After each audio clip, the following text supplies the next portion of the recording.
5 प्रकार के मन पतंजलि ने बताए हैं, ऐसा कहा गया है। पहला तो मन उन्होंने बताया है जो कि बच्चे वाला होता है। छोटी-छोटी चीज़ों पे वो इधर से उधर भागता चले जाता है, एक जगह पे स्थिर नहीं रहता। दूसरा मन होता है जो कि हम कहेंगे एडोलेसेंट का होता है। एक थोड़ा-सा बच्चा जब बड़ा हो गया है, तो उसको थोड़ा ठहराव तो आ गया है, मगर ज़्यादा डीप जाने की, गहराई में जाने की, समझ के साथ में जाने की अभी उसके अंदर एबिलिटी नहीं होती।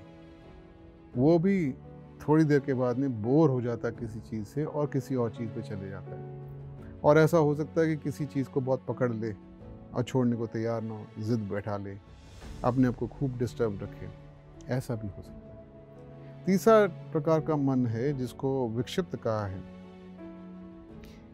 वो जो मन है वो नॉर्मल ह्यूमैनिटी का होता है, जिसके अंदर डिस्ट्रैक्शन बहुत ज़्यादा होता है। पकड़ आ गई मन के अंदर, हम इसको कहेंगे कि व्यक्ति जो अब 18, 19, 20, 21, 22 साल का हो गया है, एनर्जी बहुत है, पकड़ मन में है चीज़ों की, मगर डिस्टर्बेंस बहुत है, डिस्ट्रैक्शन बहुत है। इधर से उधर जाने में देर नहीं लगती। कोई चीज़ बहुत इंटरेस्टिंग लगती है तो कुछ टाइम वो ज़रूर उसके पीछे पड़ा रहता है। फिर उसके बाद उसको छोड़ के किसी और चीज़ में जहाँ पे और इंटरेस्ट बन जाता है तो वो छूट के उसमें चले जाता है। तो इसको डिस्ट्रैक्टेड माइंड कहा गया है। ये विक्षिप्त मन जो है ये आम तौर से एवरेज ह्यूमैनिटी की कंडीशन है। और जो ह्यूमैनिटी एवरेज ह्यूमैनिटी की तो यही है, मगर ह्यूमन बींग्स में जो दूसरे मन भी हैं वो भी पाए जाते हैं, जिनके माइंड अभी ज़्यादा डेवलप नहीं हुआ है, उनके अंदर ज़्यादा पाए जाते हैं।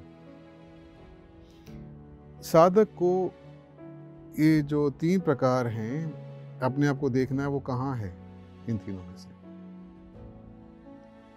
फिर उसको कहाँ अचीव करना है, क्या अचीव करना है, क्या उसको लक्ष्य बनाना है, वो है चौथे स्टेट का जो पतंजलि ने कहा है, वो है एकाग्र मन। मन की ऐसी कंडीशन को डेवलप करना है जिसमें एकाग्रता आ जाए। एकाग्रता लाने के लिए कुछ मदद करने के हमारे को कुछ चीज़ें का हम हेल्प ले सकते हैं, हम मदद ले सकते हैं। उनमें से एक है जिसके बारे में बात करी गई, श्री कृष्ण ने भी करी, पतंजलि ने भी करी, अब वो है वैराग्य। वैराग्य क्या है कि हमारा जो स्ट्रॉन्ग पुश या टेंडेंसी एक जगह पे जाने की, किसी चीज़ पे, वो जो लगाव है, जो मन अपने आप को पाता है, हम चल रहे हैं सीधा सीधा, हमें जाना है 1 किलोमीटर सीधा सीधा, बीच में एक दुकान दिखाई दे गई और उस दुकान पे हमारे को जो है लगा कि भाई दुकान में तो जाना चाहिए। हमारा उसके अंदर जो है कुछ सामान ऐसा दिखाई देगा कि जिससे हमारे साथ बहुत लगाव है हमारे को, हम वहाँ पे दुकान में हो लिए। यानी कि हमने सोचा कि हम इस रास्ते पे चलेंगे, साधना के रास्ते पे चलेंगे, मगर कुछ ऐसी चीज़ें दिखाई दे गई, हमारी लाइफ में कुछ ऐसे इवेंट्स हो गए कि हम वहाँ से डिविएट हो गए।